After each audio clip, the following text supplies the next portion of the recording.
A continuación, la ponencia sobre dilemas éticos sobre la donación y el trasplante, una visión presente y futura, que está a cargo por parte de la doctora Leonor Posada González del país Colombia, quien es enfermera de la Universidad de Antioquia, especialista en bioética de la Universidad de La Sabana, magíster en educación de la misma universidad y doctora en filosofía de la Universidad de Málaga en España. Actualmente es miembro del Consejo Directivo de la Fundación Colombiana de Ética y Bioética FUSEB y es profesora de investigación del programa de instrumentación quirúrgica de la Universidad Simón Bolívar en Barranquilla, Atlántico. Su principal logro, uno de los principales logros hasta el momento es ser cofundadora y primera secretaria académica de la Facultad de Medicina de la Universidad de La Sabana. Entonces le doy la bienvenida a la palabra a la doctora Nubia para que continúe con su presentación, Dilemas éticos sobre la donación y el trasplante, una visión presente y futura. Adelante, doc.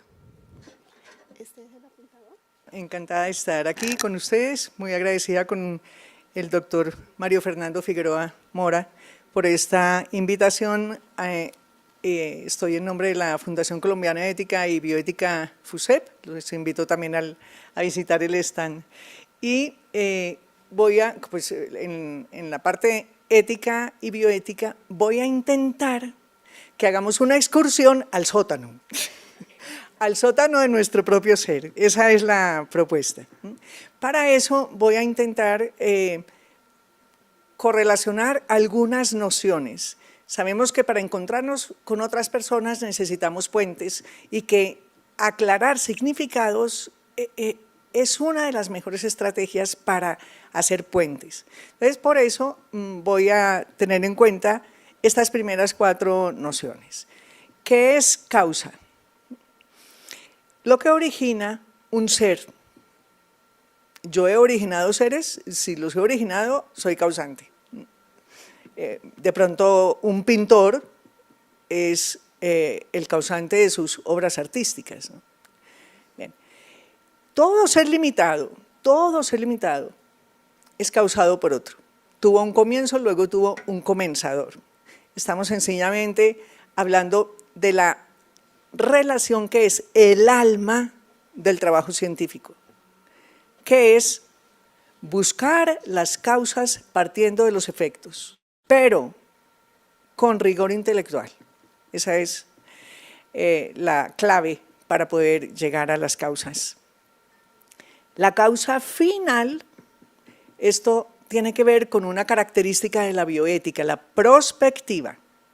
O sea, un pensamiento maduro lleva a que las cosas se plantean para la solución del momento y además conscientes del impacto a mediano y a largo plazo. Tenemos una responsabilidad con las generaciones futuras también en nuestras decisiones, incluso en las que tomamos cuando seleccionamos la basura en nuestro hogar. Si en todos los hogares del planeta se clasificara la basura, ¡wow!, cómo mejoraríamos nuestro entorno, por ejemplo, ¿no?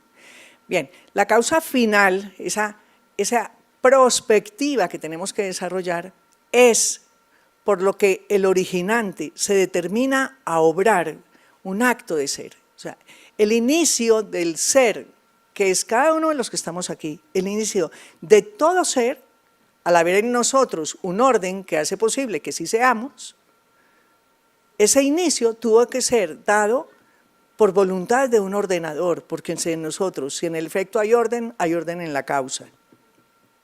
Entonces, la causa final es por lo que el originante se determina a obrar.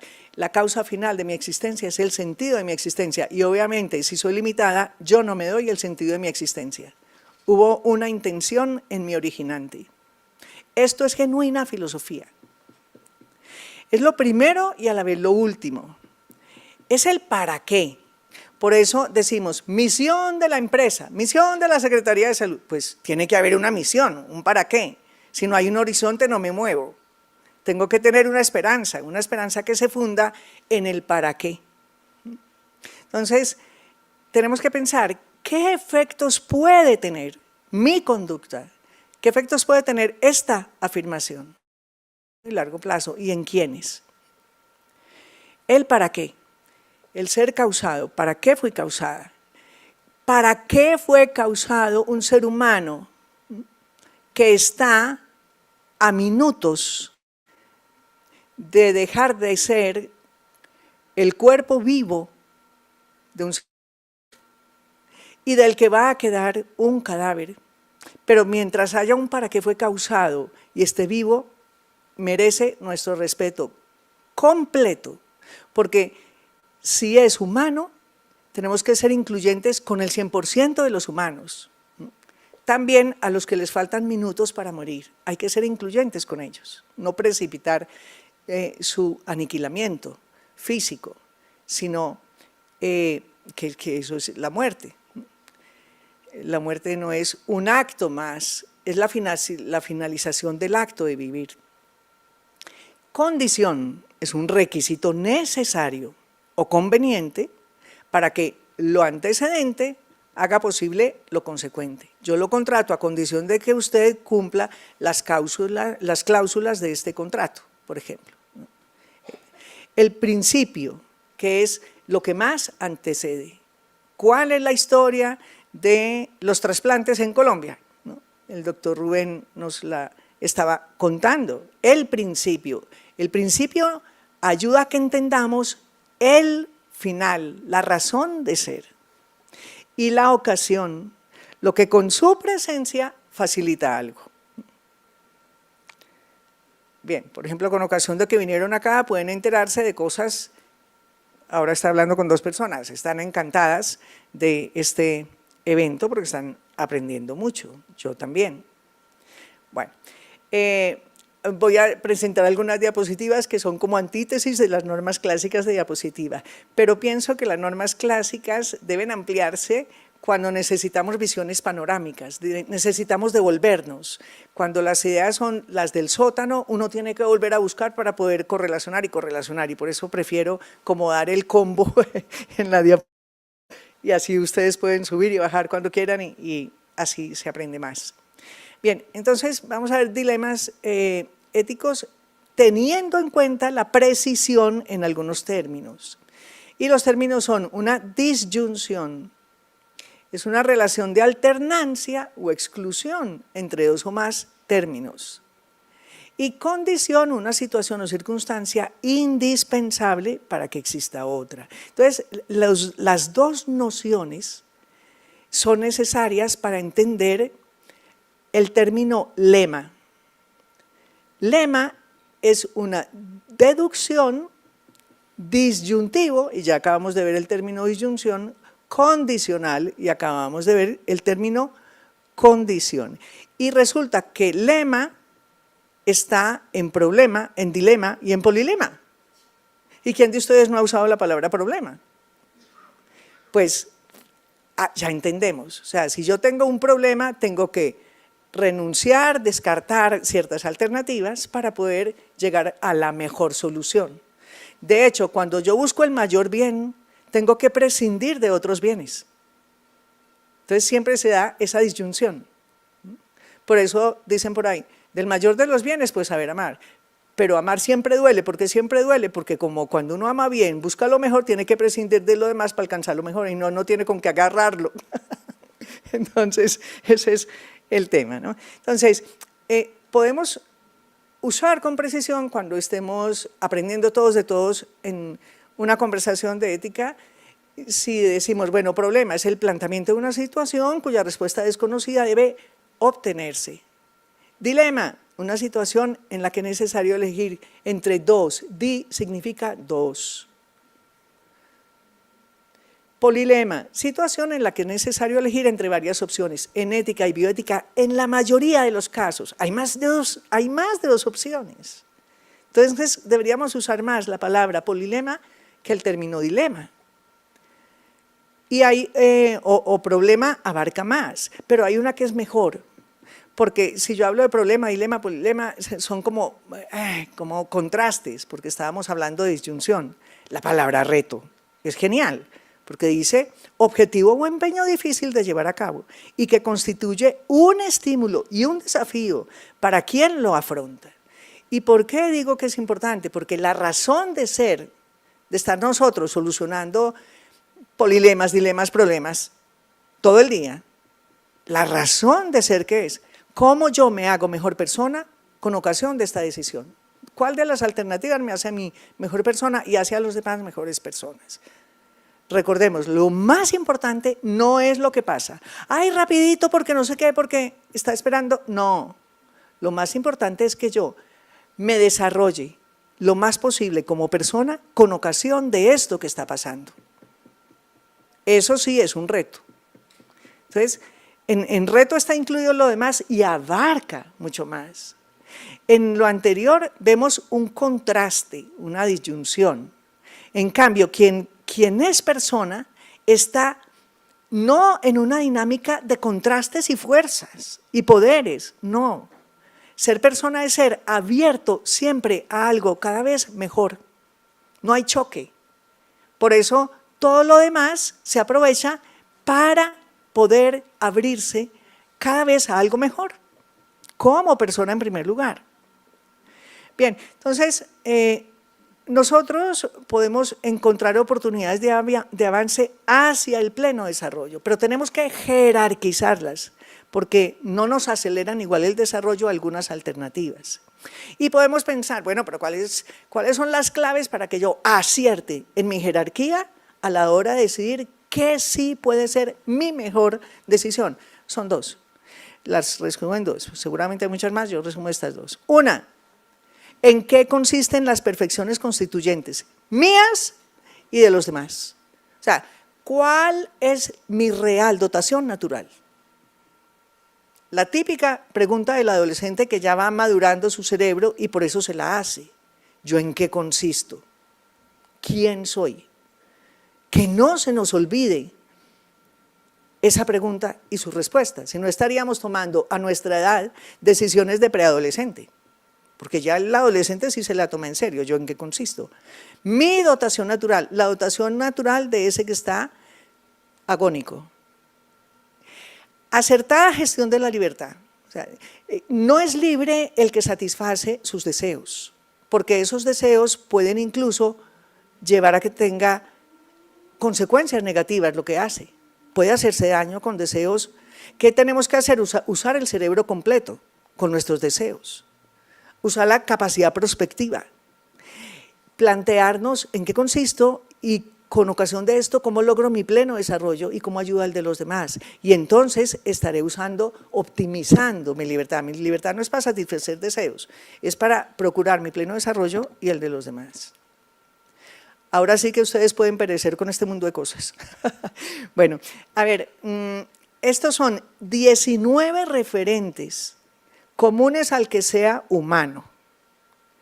Y a veces tomamos decisiones dándole más importancia a uno o varios de esos referentes que al ser humano que va a ser impactado con nuestras decisiones, sea nosotros o sea otra persona. Voy rápidamente porque pues, el tiempo es breve. Las digo muy rápidamente. Voy a leer y si queda tiempo comento algo más para garantizar que las tengamos en cuenta. Las primeras 9 comunes a todo lo que sea hacer, también al virus del SIDA, a todo. Las segundas, exclusivas en el contexto del universo conocido de quien sea miembro de la familia humana. Ese término miembro de la familia humana está en la Declaración Universal de Derechos Humanos y en la Declaración Universal sobre el Genoma Humano y los Derechos Humanos. Entonces, vamos con cantidad, hace referencia a extensión y peso. Ustedes no han visto en este universo un ser que no tenga extensión, no lo han visto. Bien, cualidad, hace referencia a color, dureza, temperatura, distintas características que marcan diferencia entre unos seres y otros. Relación, referencias externas, como filiación, fraternidad. En el tema de trasplante es muy importante esa relación cercana porque hay más oportunidades de que sea aceptado lo que se trasplanta. Acción propia, que repercute en otros. Y también recepción de la acción. Una de las características de un ser vivo es precisamente la interacción con su entorno. Y ahí se incluyen estos dos aspectos. Localización, que es lugar en el que se está respecto a otros seres. Si no hay más seres, yo no puedo hablar de localización, no estoy localizada. Posición, modo de estar en un lugar. Por ejemplo, la mayoría de los que estamos aquí están sentados. Posesión, tener algo continuo, contiguo. Poseemos, por ejemplo, la ropa que ahora estamos usando. El tiempo es un invento humano, pero lo señalado con ocasión de ese invento es común a todos, el cambio. El tiempo es la medida del cambio. Y hay un tiempo interior, cuando yo conocí a la que es mi esposa, por ejemplo, y otra vez el corazón se me mueve con ese recuerdo. Se me mueve de modo similar a cuando la conocí. Ese no caduca. Y ahora vamos a las características específicas del ser humano en el contexto del universo conocido. Independencia relativa. Por ejemplo, nosotros también somos capaces de gestionar lo no orgánico. Cuando nos alteramos y sabemos que hemos herido un poco a una persona, que no la tratamos bien, y vamos y le pedimos perdón mirándola a los ojos. Yo puedo decir, ay, no, eso se le pasa y ya está. No. Y la otra persona puede decir, yo le perdono, el animal agrede o el animal huye, pero el animal no perdona, nosotros sí. Apertura. En todo cuerpo vivo, cerebralmente hay un diseño de estímulo y respuesta.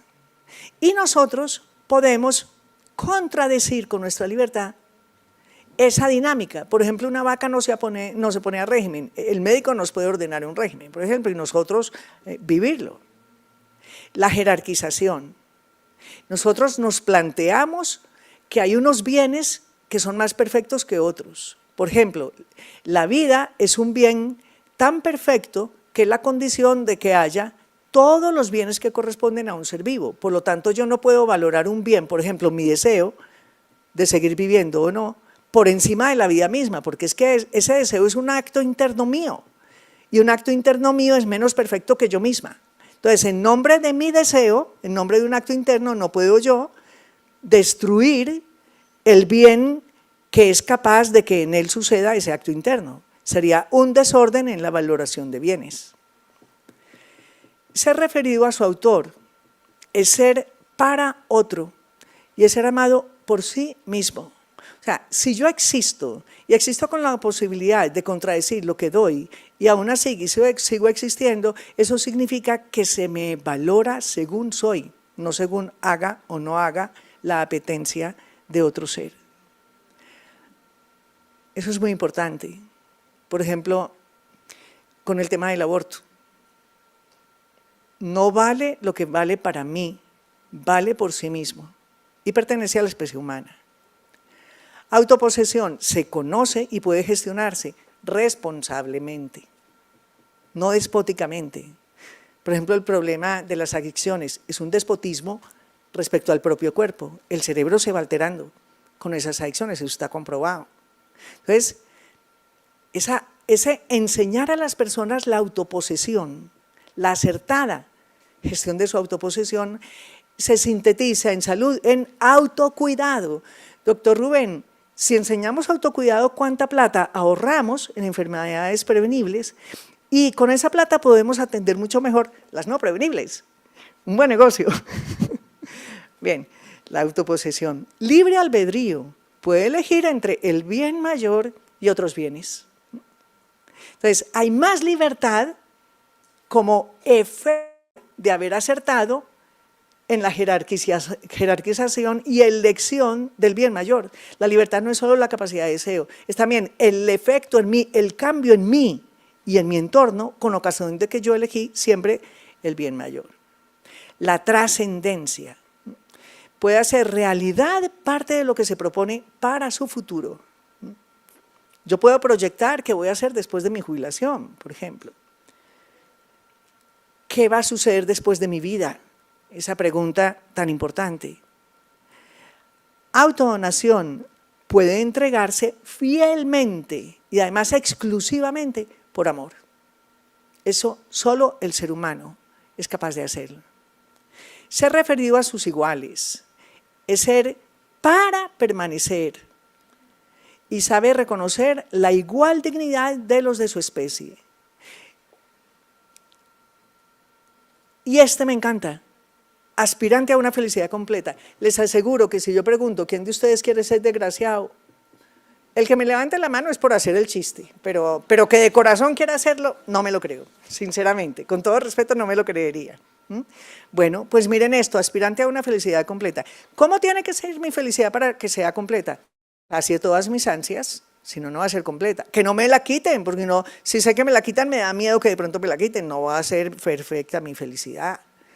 Que no se me acabe y que no me hostigue, porque que uno diga, estoy cansado de ser plenamente feliz, pues no, tampoco. Entonces, ¿qué sucede? Buscamos una plenitud de felicidad que no coincide absolutamente nada con un cuerpo. El cuerpo es cíclico respecto a saciedad y ansia. Siempre tenemos hambre y otra vez venga comidita, etc. La vida del cuerpo nos la pueden quitar. La vida física termina, lo sabemos, por eso es que podemos hablar de trasplantes, de algunas clases de trasplantes. Entonces vemos que las características de ser feliz, de la felicidad que el ser humano desea, no coinciden con el cuerpo. Luego, como en la naturaleza, todo ser tiende a su mayor bien o perfección, y yo tiendo a una perfección de felicidad que mi cuerpo no da, yo concluyo, mi ser no es solamente mi cuerpo, en mí hay unos bienes que son inmateriales y ese es el plus de perfección del ser humano en el contexto del universo. Y capaz de plantearse la nada. La nada no es energía, de la nada nada es. Para plantearse lo que no es hay que ser simple, porque la energía es limitada y se correlaciona. Se componen las cosas, pero porque se componen, se descomponen, la prueba es que morimos. En cambio, ¿cuál es la fórmula química de la nada? No hay. La fórmula química de la sinapsis se conoce de sobra hoy en día, manganeso, etc. Pero no se conoce una fórmula química para cada una de las ideas que son tan variadas como los individuos y los instantes que viven en la especie humana. No se conoce ninguna fórmula química de ideas, solamente de sinapsis. Con la misma fórmula de sinapsis se hacen miles de millones de ideas. No es que se hagan, es que es otra realidad, porque no es fórmula química de idea. Si en mi ser hay ideas y eso no tiene fórmula química, en mí hay algo que no es de fórmula química, no tiene partículas, no se descompone, no termina. Porque no termina, puedo yo aspirar a una felicidad que no termina. De mi tendencia a lo que no termina, deduzco una perfección que no termina, si no, no habría de dónde tender a lo que no es. Esta es entonces como una síntesis de esas características que tenemos que tener en cuenta. ¿Qué valoro más? ¿A un ser humano o a alguno o varios de sus modos de ser? Como está ya medio muriéndose, pues que adelantémosle la muerte para conservar mejor el órgano. No. Al que está muriendo lo valoro en cuanto humano, en cuanto realidad simple y a la vez compuesta. Y si es simple, no termina, realidad que no termina. Y ese es el gran valor del cuerpo humano, porque yo lo respeto y lo entrego a la familia en las condiciones mejores posibles después de que se retiran unos órganos. Porque todo cuerpo tiende a su perfección, pero el cuerpo humano tiende a una perfección de lo que él no es, sino que es algo superior a él. Es el espíritu, en nuestra realidad no material. Entonces, un cuerpo que sirve para perfeccionar algo que es mucho mejor que el cuerpo mismo, es un cuerpo que se enriquece en ese proceso de contribuir a ese perfeccionamiento. Y eso es lo que lo hace merecedor de que no se deseche de cualquier modo. Si un ser humano no posee aún o pierde ciertas cualidades, no deja de ser humano. Por eso lo respeto en su humanidad hasta el final. Bueno, vamos a ver este dilema, porque el título dice dilemas éticos, vamos a ver, ¿no? Algunos contextos clínicos en que no se aplican los protocolos completos de diagnóstico de muerte encefálica. Hablo en caso de que no se practicaran en contextos clínicos, o no se practican, no sé. Es acertado que entre al quirófano un paciente con la finalidad de que no salga él sino un cadáver. Tenemos que plantearnos eso. Al aplicar previamente los protocolos científicos reconocidos internacionalmente para conocer la respuesta con certeza, basada en evidencia, y comunicarla a todos los que se relacionan con la atención al paciente o con el manejo del cadáver, y ver si se va a mantener como artificialmente latiente. Cuando cesa su automovimiento, cesa su vida, porque la diferencia entre un ser vivo y un ser que no es vivo, la principal, es que el ser vivo se mueve por sí mismo y el ser que no es vivo no tiene esa perfección. Cuidar a cada ser humano entero durante su vida completa. Creo que es el ideal más grande que cualquiera se puede plantear respecto a sí mismo y a los demás. Esa autovaloración es necesaria. Para cuidar a cada ser humano entero durante su vida completa, aportando su pleno desarrollo, hay que tener en cuenta por lo menos esos 20 modos de ser biológicos y espirituales expuestos y actuar como es propio de quien lo posee. El principal referente para diferenciar entre un ser humano y un cadáver latente es el automovimiento, ese es criterio. Entonces tenemos que avanzar científicamente lo que haga falta para tener seguridad. Hay que dotar los hospitales que haga falta para que en esos hospitales se tenga seguridad. Un modo de cuidar es respetar incondicionalmente la vida de cada ser humano, aportar todo lo posible a su pleno desarrollo y el de quienes lo rodean, y no usar cadáveres para donación de personas que murieron por eutanasia o contradicción a todo lo que se está diciendo y que se está viviendo en muchos países. Sí, ¿por qué? Acabamos de escuchar una conferencia relacionada con psicología. Nosotros necesitamos tener en cuenta la psicología humana a la hora de tomar decisiones sobre seres humanos. Si una persona está solo solicitando que se le destruya, porque la eutanasia es el adelantamiento de la muerte de un ser humano, y venimos a decirle que va a hacer una gran obra de generosidad, obviamente tiene una disculpa fabulosa para centrarse en eso y dispersarse de las dudas acerca si estará acertando o no en esa situación en que ella está. Entonces, estuve mirando una revista de 2012 de Salud Pública de España y unos andaluces hicieron una investigación en Bélgica, consultando a médicos acostumbrados a practicar eutanasia. Resulta que ellos dijeron que aplican criptoeutanasia a 40% de pacientes terminales, que son pacientes que están de 2 meses, a los que se prevé que en 2 meses ya pues haya muerto. Entonces ellos dicen, ¿por qué? Los otros pueden cambiar de opinión, pero estos le hacemos, ellos decían, ¿no?, un favor a la sociedad, un favor a la familia y un favor a él. Y además, como él está tan mal, pues, ¿qué le vamos a preguntar? Si nosotros tenemos como médicos más elementos, más serenidad, más criterio, más cultura, más ciencia. Entonces, esos eran los argumentos de esos médicos a la hora de responder los cuestionarios acerca de si ellos practicaban. Y además decían, el tiempo médico que se gasta en procesos que el Estado impone para la eutanasia, pues también lo ahorramos para servicio de otras personas. O sea, tenían un montaje. ¿Por qué? Porque su referente es utilidad, no es cada persona cuidada con cariño, con la mejor competencia, hasta el final, que es lo que se propone. Además, si el 95% de los pacientes tendría con qué no sufrir dolor si se dota bien las instituciones, no tendríamos que empezar por dotar mejor las instituciones como una solución mucho más humana, más profesional, más científica. en vez de poner en situación de desesperación y de ese tipo de solicitudes a las personas. Entonces, esto es para que lo pensemos. O sea, si el centro, ¿cuál es mi mensaje? El centro, el bien que es cada ser humano, no un referente utilitarista y de gestión y económico y de eficiencia, porque todo eso solamente tiene valor si con eso nos hacemos mejor nosotros y tratamos mejor a los demás. No contribuye a la mayor perfección de un ser humano destruir su cuerpo o solicitar que lo destruyan, porque nadie se causó a sí mismo. O sea, entendiendo que yo no me di el ser a mí misma, entiendo que la razón de ser de mi propia existencia se trunca con la destrucción adelantada de mi propio ser.